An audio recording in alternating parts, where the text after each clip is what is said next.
welcome to episode 5 of Financial Dad. In this episode, we're going to talk about the $2 trillion stimulus package that was recently signed, how it affects you as a household because of the money you'll be receiving in one-time payments, but also if you're in unemployment, the changes there. And if you stick around to the very end, I have an awesome dad joke and we'll figure out how much money you will receive. So without further ado, let's go Team Dads. Okay, so before we get started, if you find these nails, colored nails, a little distracting, check out my video over here about 2020 recession where I explain what happened. The second part of it is that I spent a lot of time creating these slides that you're about to see with different family composites in terms of how much money you'll be receiving. So if you appreciate it, you like it, you find that I simplify things, then please leave me a like, comment, and subscribe to my channel as I'm trying to grow it. We're all in a difficult situation, so I'm hoping that you guys find this information useful. You find it maybe entertaining even, and then so then you can subscribe. So the first thing I want to talk about is the awesome one-time payouts. So in terms of the one-time payouts, you're going to be wondering, when will you be receiving it? How will you be receiving it? And how much you're actually getting. So the first one, when you'll be receiving it. You're probably going to get this one-time payments maybe in 3 weeks, maybe in 4 weeks. The way I like to describe it is, you'll get it when you get it. So it's good that you're getting it, but don't put a time frame on it and don't call the government asking, hey, where's my money? The second part of it is how you'll be receiving it. You will receive the money either through direct deposit if you've authorized the IRS to do so, or by check. Now, in terms of how much money you'll be receiving, that's the difficult part. The first thing we need to identify is what your income level is. Your income level is based on what you declared in 2018 or 2019. Ideally, it's 2019. But if for whatever reason you haven't done your 2019 taxes, then they will go with your 2018. Okay, so here's the first slide that I created. This first slide shows you that if you are an individual person in your household, just one of you, and you make $75,000 or less in adjusted gross income, you will get $1,200. It's that easy. There's nothing you have to do. It's $12,000 just like that. So one thing that's interesting about this payout is that the payout will scale depending on how much money you make. The more money you make above $75,000, the less money you will receive from the government in terms of the $1,200. So how do they calculate it? For every $100 that you declare above $75,000, the government will take back $5 from the $1,200. So let's take this person as an example. This person makes $85,000 in adjusted gross income. $85,000 is $10,000 more than $75,000. So with the $10,000, you will divide it by 100 because every $5 deduction is deducted by a $100 increment. So if you take $10,000 and you divide it by 100, you will get 100. So therefore, the amount that you will receive will be 1,200 minus 5 times 100, which is $700. If you make an income of $85,000, expect either a direct deposit or a check of $700, which is still pretty good because you didn't do anything. They're just giving you free money. Now, I like this because the more money you make, the less likely you will need the money. So I think that this method that the government is using is a fair way of creating some balance in terms of who needs it most, and it gets more money to people who needs it more. And in this slide, we have someone who's making $98,000 or more.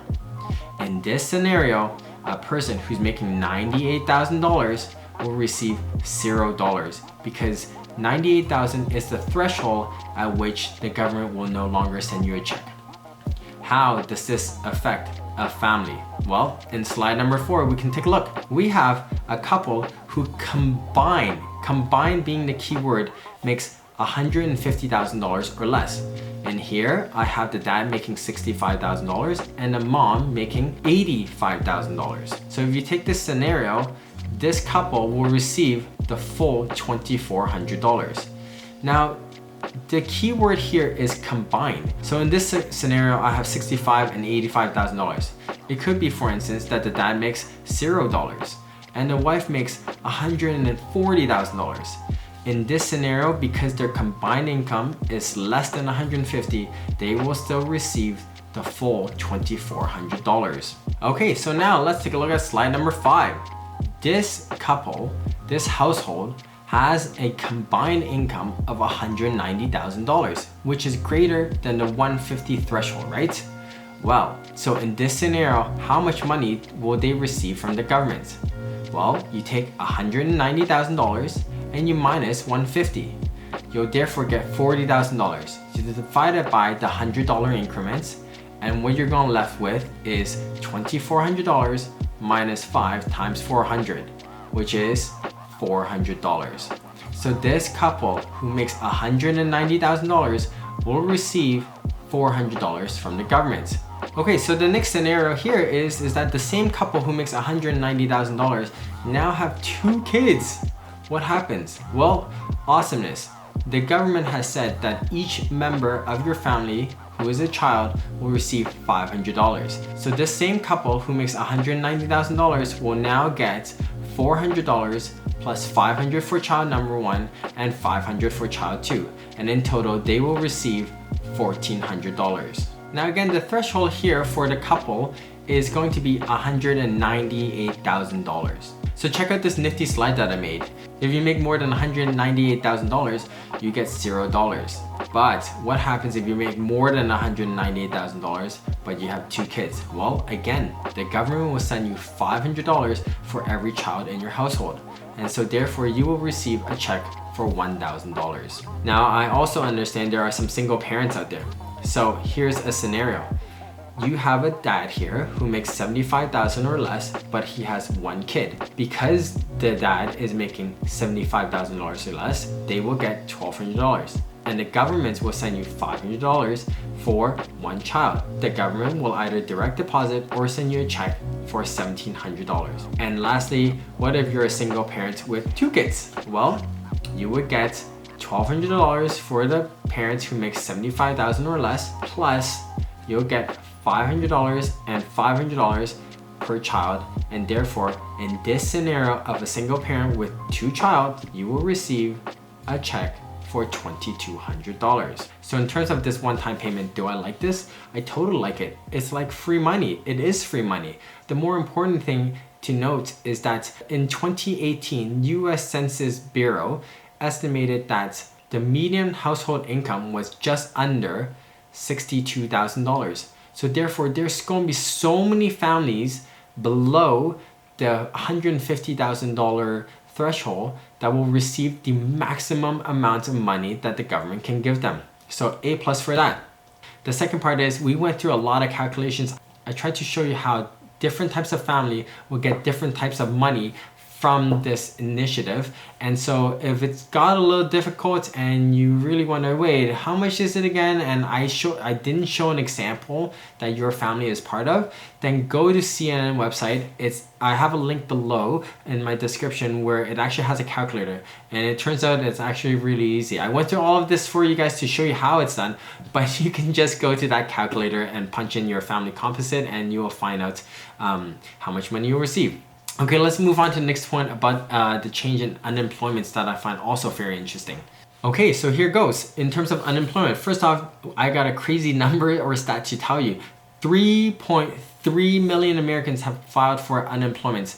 That is a crazy number that we've never seen ever, ever, ever. Maybe that's also why this stimulus package is $2 trillion, making it the largest ever as well. So as I was reading through this, I found this really interesting article from CNBC where they compared someone who works in Pennsylvania and making $30,000. Now what's interesting is that it is presenting a scenario where a person making $30,000 might be better off getting laid off and receiving unemployment checks. Therefore, there's no incentive to work, which I actually think is a good thing, and I'll tell you more, but let's go through the numbers first.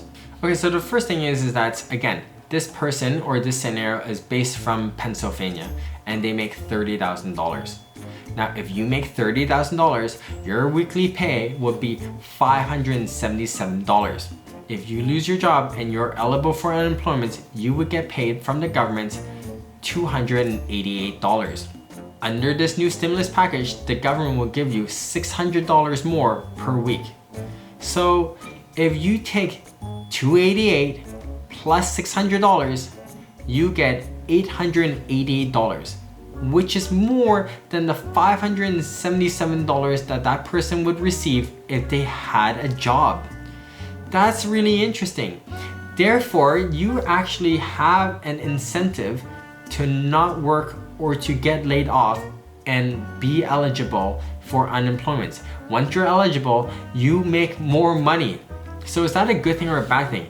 As I'm reading more about it, people say that's the wrong incentive, but I personally think it's fine. So first of all, $30,000 isn't a lot of money to begin with, and so this person will be better off because of all the initiatives. But more importantly, I think that if you're laid off, rather than having the person actively potentially out there looking for a job, because they're receiving the extra money now, they might decline looking for a job and therefore not socially be out there. And I think that's great because then the virus won't spread potentially.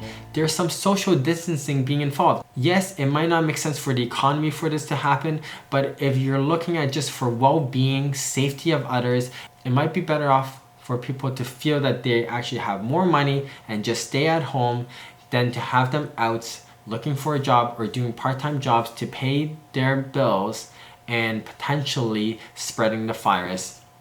Okay, so what does this all mean for a family in this tough economic situation? Well, first of all, if you're a family of 4, you have 2 adults making less than $198,000 combined, and you have 2 kids, you're going to get a check for $3,400. That's a huge check. Take that money and put in your emergency fund. Talk about emergency fund here. Take that money, put in your emergency fund, and don't do anything. Save it for rainy days. Instant emergency fund. Amazing. The other part of it is, let's just say you are that person in Pennsylvania making $30,000 who recently lost your job. Well, again, as we said, if your original pay was $577 per week, now all of a sudden you're getting $888, that's a difference of $311 per week that you get extra. Times that by 4 for a month, you will get $1,200, and times it by 4 months, because that's how long the program is for. If you just stay at home and don't do anything, flatten the curve, then you will financially be better off by just shy of $5,000. That's a lot of money. Don't screw this up. So overall, I think this stimulus package is really good. It helps a lot of households alleviate some of the financial stress that they are having because of this current economic situation. And so let's all be smart about this money. Don't spend it on stupid things that you don't need. Keep it for essentials or keep it for emergency, and let's hope we all stay safe. Okay, so here's your dad joke. Are you ready? I told my son I was named after Thomas Jefferson. He said, "But Dad, your name is Brian." I said, "I know, but I was named after Thomas Jefferson." Yeah, I didn't even laugh. Maybe it's not that funny. I picked a bad one. I'll give you a better one for the next one. Let me know. Do you guys like this stimulus package? Has it been... Oh, see, I shouldn't touch my face. Do you find it helpful? Do you think that it will give you the financial relief or help you alleviate some of your financial stress because of it? I think it will. But comment, like, and subscribe. And let's keep going. Let's all educate ourselves more in the finance. Okay? All right. Talk soon. Bye.